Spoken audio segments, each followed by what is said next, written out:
What's up guys, this is David and thanks for choosing to get your news here at Livewire. In this video we're going to be showing you all the brand new online gameplay for Honor, which was released at Gamescom 2016. Now this is all new multiplayer gameplay which is played by the now confirmed 12 different characters we'll be playing as online. So it looks like what was speculated, as in the 4 characters for the 3 different factions, has finally came to life, and we will see them in action now. As always guys, a like on this video would be extremely helpful. We're trying to get all the videos up as soon as possible, it's just a bit awkward with our timing. It's currently like 2 AM at night and I'm trying to get these videos out.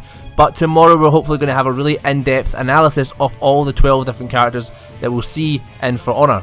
So look out for that tomorrow on the channel, and don't forget to subscribe if you haven't already for all the For Honor news from Gamescom and until release and beyond. So I hope you guys enjoy the video. Comment below what you're most excited about the new gameplay that we see here. Comment below and we'll be sure to respond as soon as possible. So until next time guys, enjoy this all new multiplayer gameplay.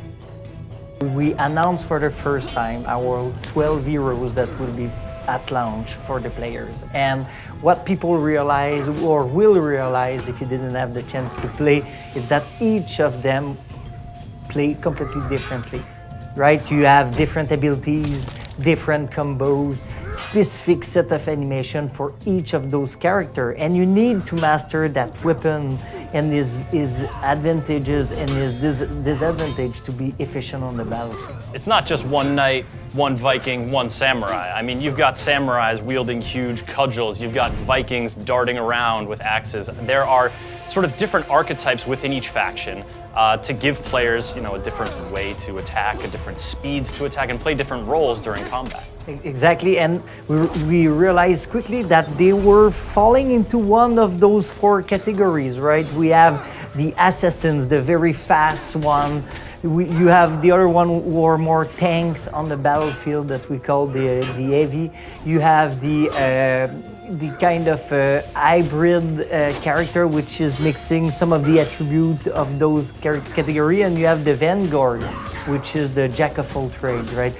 And they look so distinct and they have to, because if I'm rolling up and I'm fighting a heavy, I need to know I can't afford to take a hit from that heavy because it's gonna lay my health real low. Yeah, but against a heavy, you need the most difficult part is to find the opening on those characters. They usually have shield, they protect themselves very well. They are extremely efficient in the middle of the lanes with the minions. Very difficult to move out the control points. So you really need to strategize, and what is fun is because you can mismatch those 12 characters in each of the team. Each match feels different because you need to adapt to not just the strategy of the other team, but also their roosters. Absolutely. And on top of the sort of fearsome looking masks and just these incredible armors that they have, you can customize it yourself to get your own look. Yeah, very quickly players will realize that each of those 12 characters are just templates, because you can customize everything about them. You can customize their appearance, their gender, their skin tone. You could put tattoos, emblems on your armors. You can change the blade of your weapon, the hilt, the helmet. Everything is customizable, and you have hundreds of options out there to create your own version of that character. All right, so Dominion mode, there's a few other things in here that I want to talk about, because one of the things players were experiencing was, if there's 4 heroes running around the battlefield plus all these AI, you can maybe get overwhelmed pretty quickly if the other team is working in coordination, or if you show up at a capture point and lo and behold, there's a few more of them than there are of you. Exactly. It's not the best players who win in Dominion. Team play, communication is what makes the difference at the end. We run different tournaments internally, and it's always the same thing.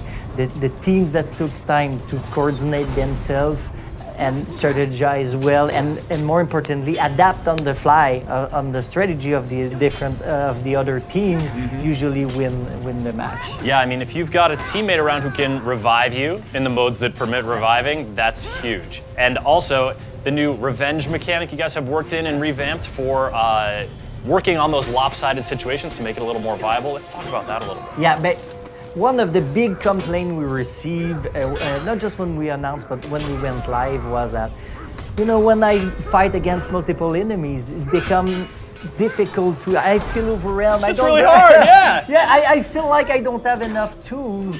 So that was a huge challenge, right? We tried many things, we prototypes a lot, and we came up with that revenge system. So if you manage well against multiple enemies and you're able to survive, you're filling up a gauge, and at some point you can trigger the revenge mode. So you become kind of in a fury mode and you start being unblockable, and you're able to change the momentum of the fight and take advantage of a 2v1 situation. And I think I saw you play against two guys and killing them. The feeling, Oh my God, feeling it of was it. so satisfying to just rage out, because I was, you go from being like, this is real bad for me, I need something to tip the scales, and then you bust that up.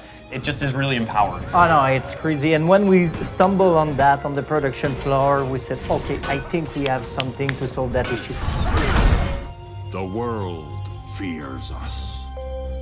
We are the favored of the gods. We plunder new lands.